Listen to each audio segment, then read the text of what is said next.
Let's talk about one of the most frustrating and confusing experiences in modern dating, when a man disappears and then, out of nowhere, he comes back. That text, that "hey stranger," that like on your story, that DM that sounds like nothing but feels like something. After days, weeks, maybe even months of silence, he's back, and you're left wondering, why? Now here's what most people will tell you: he missed you. He realized what he lost. He couldn't stop thinking about you.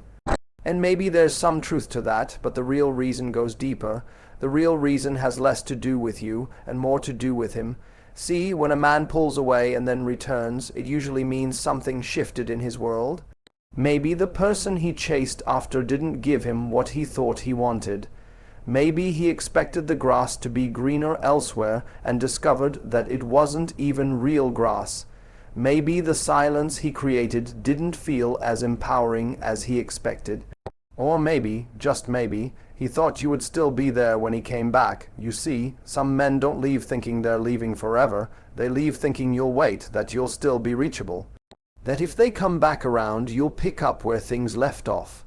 Not because they're evil, but because they assume their absence didn't cost them anything. They assume the door they closed can still be opened the same way. But here's where everything changes, when your silence isn't about punishing him, when your silence becomes about healing you. When your no contact is not a game, but a boundary, that's when he starts to feel the absence not as a pause, but as a loss. That's when he begins to question what he took for granted. And that's when the "why did he come back" starts to matter less than "why am I still thinking about letting him in." It's not about making him regret. It's about you respecting yourself enough to not need his regret, because the strongest energy a woman can carry is the energy of not waiting, of choosing herself even when the silence hurts, especially when the silence hurts. Because that pain, that quiet ache of missing someone, it's not a sign you should go back. It's a signal that you're moving forward. People often ask, but what if he really changed? And that's fair. Growth is possible. People evolve, but the right question isn't "did he change?" It's "did I?"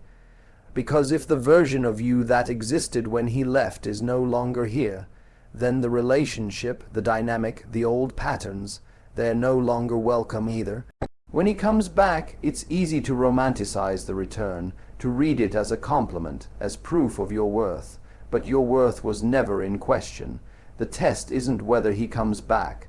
The test is whether his return aligns with the new standard you've built in his absence.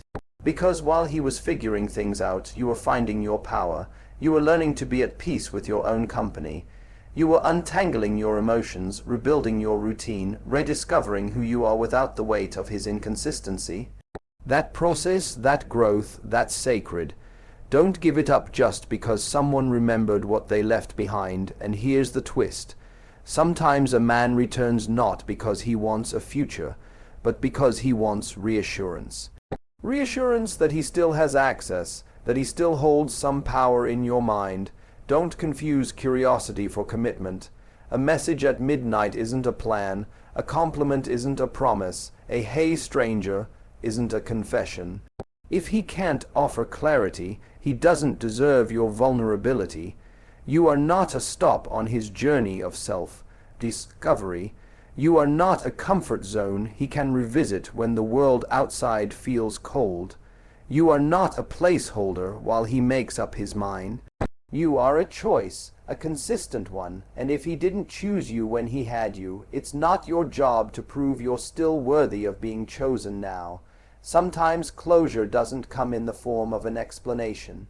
It comes in the form of a decision to not reopen what tried to break you, a decision to recognize that the space he left behind isn't meant to be refilled by him, but by your own growth, your own peace, your own joy. And if he truly has changed, he won't just say it, he'll show it, he'll step up, not just reach out, he won't just text. You will see alignment between his words and his actions.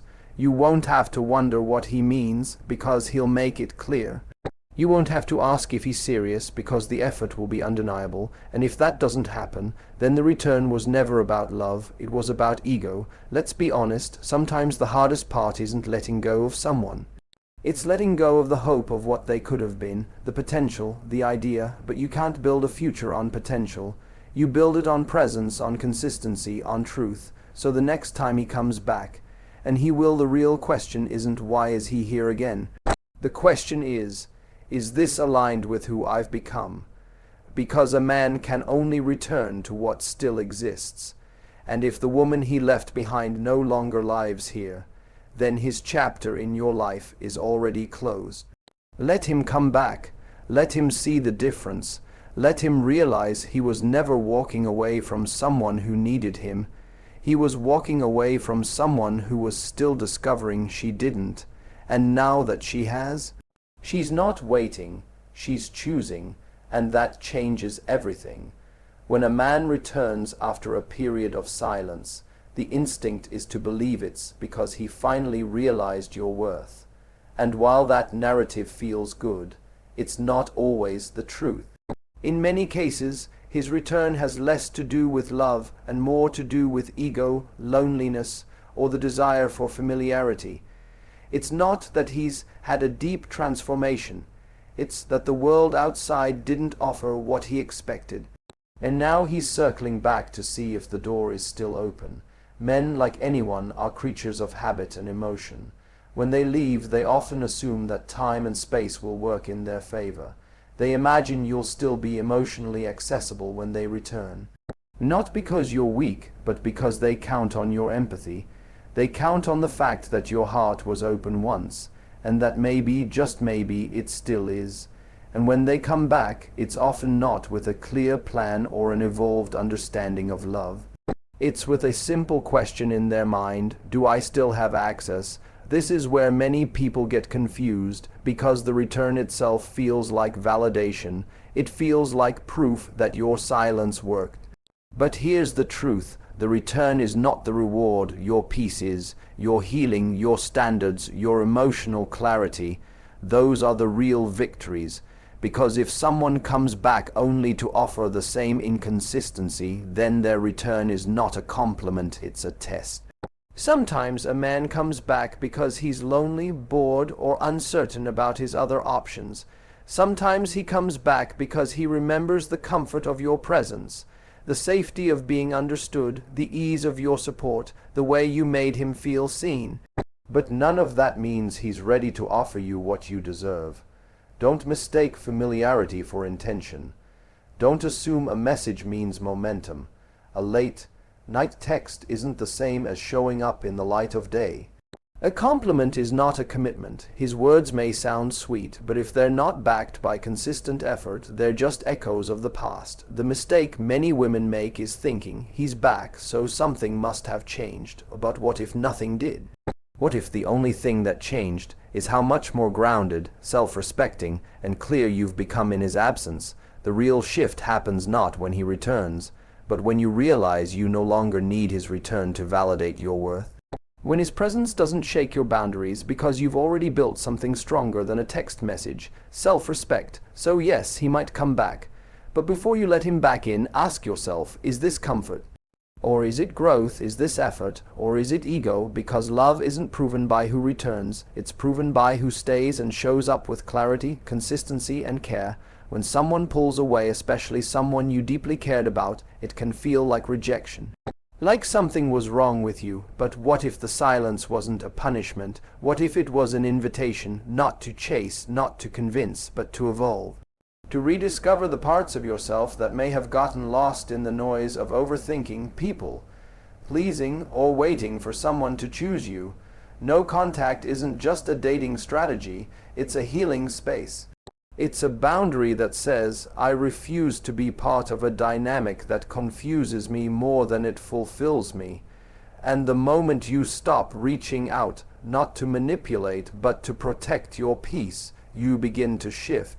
At first it's hard, you miss them, you wonder if they'll forget you, but slowly something begins to rise. Your energy stops revolving around their absence and starts anchoring into your presence. That's where your power begins. During no contact, you have a chance to see clearly. You start remembering who you were before the overthinking, before the waiting, before you tried to earn love that should have been offered freely. You start paying attention to your needs, your dreams, your peace. You start journaling again, taking care of your body again, laughing with your friends again. You come back to yourself, and maybe for the first time in a long time, you stop wondering if you're enough, and you start realizing you always were. And here's what's amazing. By the time he returns, you're not the same woman he left behind. You're more grounded, more discerning, more connected to your worth. The version of you that once accepted breadcrumbs has been replaced by someone who only makes space for consistency. His return might stir up old emotions, but your new standards filter the noise because you're not just reacting anymore. You're choosing. The truth is, silence reveals more than conversation ever could. His silence showed you his priorities. Your silence showed you your power, that growth you experienced, that emotional strength you built in solitude. It's priceless. It wasn't for him. It was for you. It's the reason you can now look at the situation from a place of clarity rather than desperation. And maybe now you're no longer asking, will he come back? Maybe the better question is, does who I've become even want the same things anymore? Because healing has a funny way of rewriting your desires. The things you once cried over now seem small. The people you once begged for now seem misaligned. And the love you used to seek from others, you've learned how to give it to yourself. So when he returns, it's not a reunion. It's a revelation, a mirror that shows how far you've come, a chance to respond, not from old wounds, but from new wisdom. You're not waiting for him to pick you. You've already picked yourself. And that is the most attractive, magnetic energy a woman can carry.